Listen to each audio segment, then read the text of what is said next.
¿Y ese responsable, Alejandro, que contratas, cómo le captas? ¿Cómo le seleccionas? Es decir, porque está muy bien y queda muy bonito el decir, no, claro, contratas a un responsable de cada área, ya, pero... Es decir, le contratas ya con la experiencia de haber sido responsable en otras empresas, cómo llegas a él, es decir, cómo sabes que va a funcionar. O sea, eso me parece un punto bastante interesante, que además mucha gente que nos escucha estará en este punto de decir, joder, quiero contratar a gente responsable en mi equipo, pero no sé cómo, ¿no? Sí, no es que sea gente responsable, es que sea gente responsable de un área, que además tiene que ser responsable, ¿no? Claro. Sí. Que no es tan... Cada vez es un poquito menos habitual. Total. ¿Cómo contratas a una persona responsable? Lo ideal es que no contrates responsables directamente. Lo ideal es que contrates personas que se unan al equipo, que funcionen y que suban a ser responsables de. Eso es lo ideal. Porque contratar gente en posiciones de responsabilidad que vengan de fuera es un riesgo potente. Eso es el mundo ideal, ¿no? Ahora, vas a traer una figura para el área administrativa, pues por lo general empiezas con un responsable. No vas a traer un junior, una persona junior que tú no eres capaz de gestionar porque tampoco sabes mucho del tema, ¿no? ¿Cómo lo contratas? Pues a ver, varias cosas. A mí personalmente me ha funcionado muy bien, o sea, como canal de captación me ha funcionado muy bien LinkedIn. Cada uno tiene que encontrar los canales de captación que le funcionen. Uh-huh.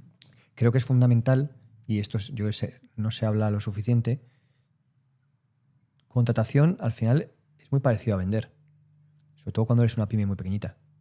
Tú le estás vendiendo tu proyecto a alguien que está buscando trabajo. Es decir, la persona que tienes enfrente te está comparando con otros proyectos. Entonces creo que es muy importante el construir y vender la visión de la empresa. Creo que en la construcción pues no es un sector que haga muchos esfuerzos en ese sentido. Pero cuando tú hablas con un potencial empleado y le dices, oye, de aquí a un par de años queremos crecer, queremos ser una empresa de referencia en nuestro sector, ¿cómo vamos a hacerlo? Pues mira, estamos haciendo todo esto. Creo que consigues atraer gente que tiene ganas de ser parte de ese camino. Y luego está la parte difícil, ¿no? ¿Cómo aciertas, no? Esa es la parte en la que tú vendes. Esa es la más complicada. ¿Cómo aciertas? Pues hay mucho de prueba y error en este proceso. Yo, por ejemplo, con el perfil comercial, acerté con la cuarta persona. Es verdad que ahora probablemente no necesitaría otros 4 intentos para acertar. Pero en su momento, el perfil comercial para mí era difícil porque yo no había contratado perfiles comerciales antes. Entonces, clave aquí, si se puede decir, ser lo más preciso posible a la hora de determinar qué necesitas de la persona. Y cuando digo preciso, quiero decir que cojas papel y boli y lo escribas. Las cualidades, ¿no?, que necesitas que te cumpla esa persona para poder tú liberarte de eso, ¿no? Correcto. ¿Qué trabajo va a hacer? ¿Qué experiencias quiero que tenga la persona previas a unirse? ¿Qué elementos, digamos, un poco más soft, más blandos quiero que tenga? Temas de comunicación, de actitud. Uh-huh. Y luego es muy importante, una vez que tienes esos criterios para decidir qué persona necesitas, que determines de manera lo más clara posible, y esto no es obvio, cómo vas a testear cada uno de esos elementos. Entonces, ejemplo de qué no hacer. Nosotros cuando contratamos al primer jefe de obra, pues nos íbamos a comer, estuvimos charlando, una charla de obra así como muy guay, y después de aquella comida, mi socio, yo y esta persona, pues dijimos, pues podemos empezar, ¿no? Y así empezó. Y así fue como 6 meses después, pues le despedimos. Porque hicimos un trabajo muy pobre a la hora de contrastar si la persona sabía hacer o tenía los elementos que nosotros buscábamos, ¿no? Uh-huh. Claro. ¿Qué hicimos poco a poco? Pues ir cada vez siendo más precisos en cómo testear cada una de esas habilidades. Si yo quiero que un jefe de obra, por poner el ejemplo, sea bueno con los números, pues no le puedo preguntar si es bueno con los números. Eso desde luego que no lo puedo hacer. ¿Qué puedo hacer que sea un poquito mejor? Pues le podría preguntar en una entrevista, le puedo preguntar por situaciones pasadas donde haya hecho números complejos y que me cuente cómo los hacía. Uh-huh. Eso te va a dar cierta información más relevante, desde luego. Y si quieres ir un paso más allá, lo que haces es hacer un caso de negocio. Es decir, le pones la entrevista media horita, le das una hojita con cuatro números bien pensados y ves si realmente sabe hacer números o no.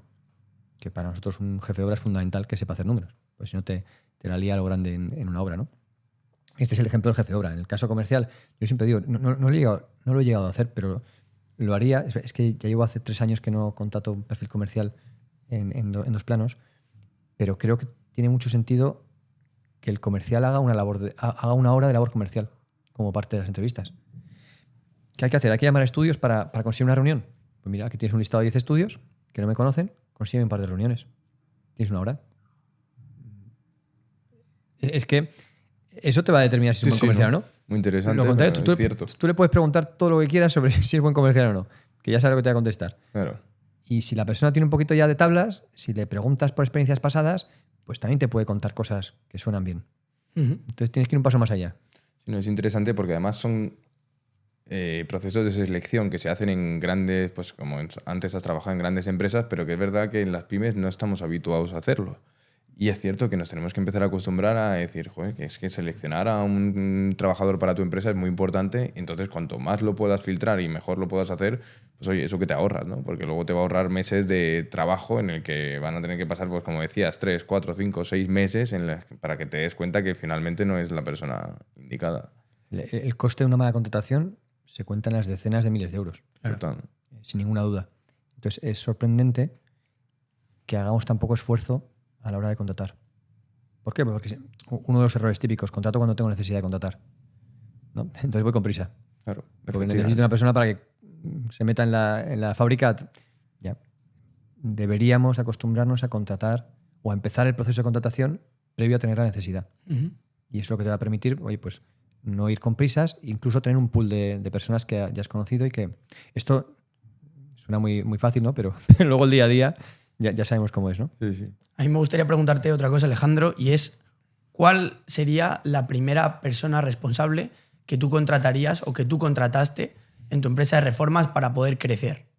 O sea, ¿qué figura necesitas tú de primeras, ¿vale? Para poder quitarte esa responsabilidad, echarte a un lado y decir, vale, tengo ya este responsable, a partir de este responsable voy a empezar a escalar a ese primer millón para tener ese segundo responsable, a ese segundo y demás. Mira, el camino fue, empezamos contratando jefes de obra. Estábamos mi socio y yo. Digamos, mi socio supervisaba lo que eran, no, supervisaba, no, al principio era jefe de obra, luego supervisaba jefes de obra y yo me dedicaba un poco a lo demás.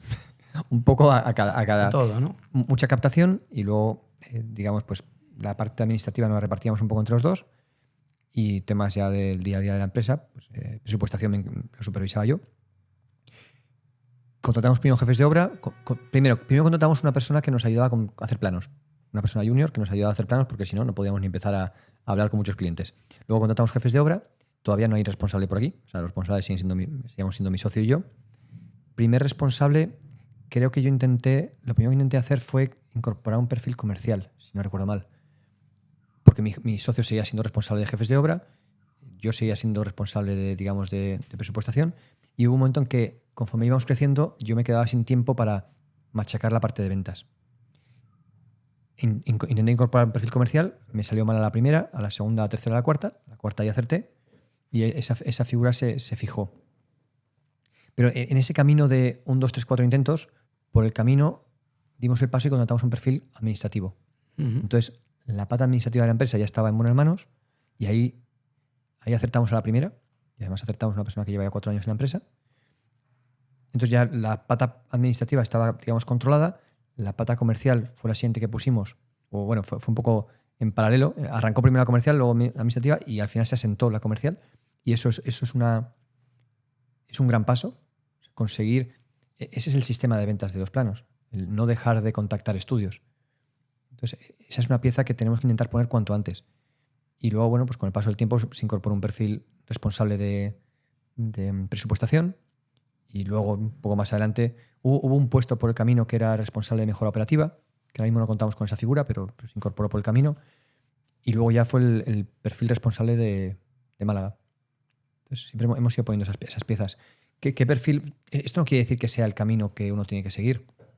Yo creo que uno tiene que ver cómo ir quitándose gorros de encima y creo que en función del perfil de cada empresario, digamos emprendedor cuando está arrancando, puede tener sentido un camino u otro. Yo creo que tienes que, pues igual que cuando buscas un socio, buscas a alguien que te complemente, creo que los empleados con más responsabilidad o con más experiencia que vayas buscando, también es bueno que sean buenos complementos tuyos. Por ejemplo, si tú has montado una constructora porque tú eres arquitecto y la parte técnica ha sido muy potente toda tu vida, pues a lo mejor tiene sentido que contrates un perfil comercial que te complementa y va empujando la pata comercial y tú sigues un poquito más coordinando la parte operativa antes de contratar a un responsable de la operación.